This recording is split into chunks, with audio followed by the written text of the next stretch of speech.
पुरानी बात है।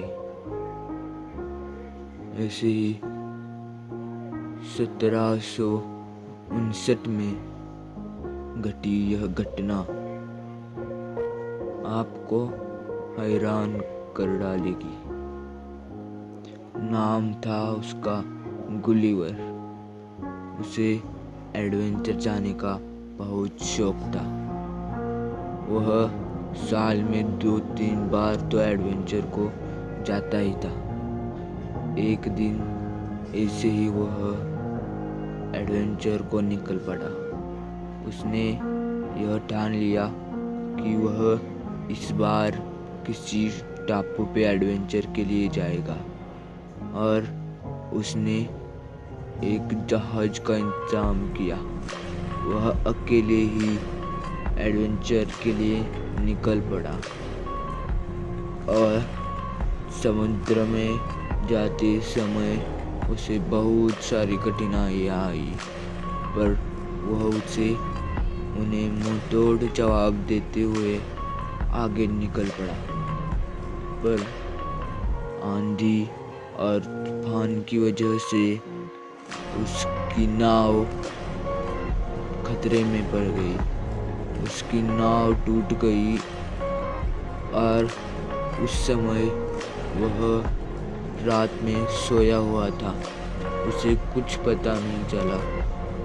अगले दिन जब उसने आंखें खोली तब उसने अपने आप को एक टापू पे पाया और टापू पे पाके वो थोड़ा घबरा गया। इधर उधर देखा तो उसकी जहाज भी नहीं थी। अब क्या करेगा? इस तूफान की वजह से उसकी जहाज टूट गई थी। फिर उसने उठने की कोशिश की। उसने खड़े होने की कोशिश की, पर वो खड़ा नहीं हो सका क्योंकि उसे बांध दिया गया था। डोरखंड से उसे बांधा गया था और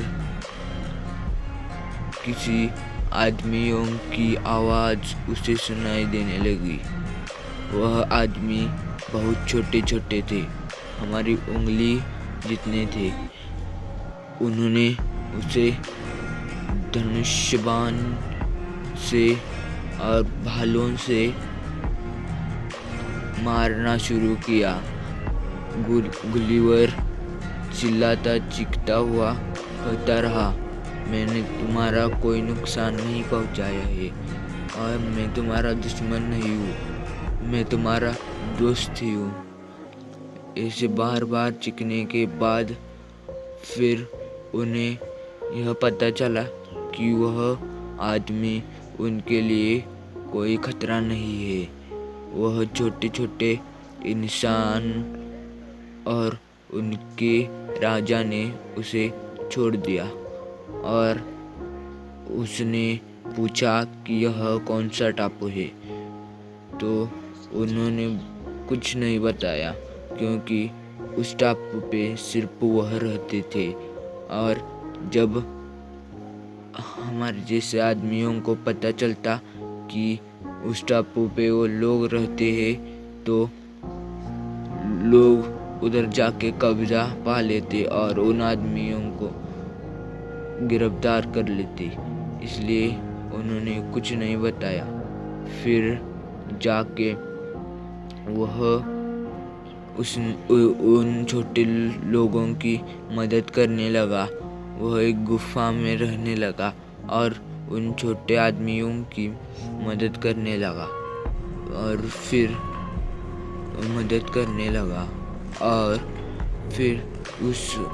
उनको फल ला के देना, उधर की सफाई करना वगैरह काम करने लगा। फिर उसे घर जाने की इच्छा होने लगी तो उसने वह बात उन छोटे आदमियों के राजा को बताई। यन्नल सेन उस राजा का नाम था। यन्नल सेन को यह बात बताने के बाद उस राजा को भी उसकी दया आई और उसने एक नाव बनवाने के लिए उसके नौकरों को कह दिया। फिर गुलिवर खुश हुआ और अपने देश लौटा। यह थी गुलिवर की कहानी। फिर बहुत एडवेंचर पर वह गया, पर उसे ऐसा अनुभव नहीं आया। वह उसके ज़िंदगी का ऐसा पहला ही अनुभव था। तो दोस्तों, आपको यह कहानी अच्छी लगी हो तो हमारे चैनल को लाइक करें, शेयर करें और सब्सक्राइब करें।